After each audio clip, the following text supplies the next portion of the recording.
సూరత్ రహదారిలో ఓ అదృష్ట శక్తి సైకిల్ తుక్కు. ఇది చూసి కొందరు భయపడుతుంటే కొందరు ఆశ్చర్యపడుతున్నారు. ఇక విషయానికి గనక వస్తే గుజరాత్ లోని సూరత్ నగరానికి చెందిన యువ ఆవిష్కర్త శివం మౌర్య అదృశ్య వ్యక్తి నడిపే గోస్ట్ సైకిల్ ను రూపొందించిన సంగతి తెలిసిందే. దీని ఇప్పుడు సూరత్ రహదారులపై స్వయంగా అది ముందుకు కదులుతున్న సైకిల్ చూసి నగర జనం విస్తుపోతున్నారు.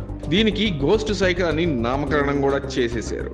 ఆర్టిఫిషియల్ ఇంటెలిజెన్స్, మెకానికల్ ఇంజనీరింగ్ కలగలిపిన పరిజ్ఞానం కలిగి ఉన్న శివం మౌర్య ఈ సైకిల్ ను కేవలం 35,000 రూపాయల వ్యయంతో తయారు చేశారు. తన ఫ్రెండ్ గురుప్రీత్ అరోరాతో కలిసి 3 నెలలు శ్రమపడి ఈ సైకిల్ ను తయారు చేశారు. ఈ సైకిల్ రోడ్డుపై పరుగు తీస్తుంటే తనంతట తానే బ్యాలెన్స్ చేసుకోవడం కూడా విశేషం. సైకిల్ ముందుకు కదులుతుంటే మొండెం దాకా ఉన్న మనిషి కాళ్ళు పెడల్స్ తొక్కున్నట్టుగా కనిపిస్తూ ఉంటుంది. ఇది చూసి కొంతమంది భయపడుతుంటే కొంతమంది ఆశ్చర్యపోతున్నారు.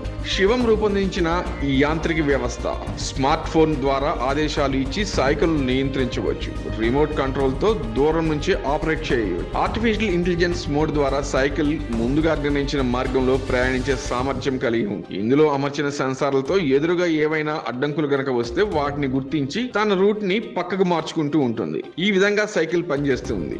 ఇంతకు ముందు గరుడ్ ఆర్టిఫిషియల్ ఇంటెలిజెన్స్ బైక్ ను, సింగిల్ టైర్ స్కూటర్ ను, రోబోటిక్ రిక్షా వంటి ప్రత్యేక ఆవిష్కరణతో గుర్తింపు పొందాడు శివం మౌర్య.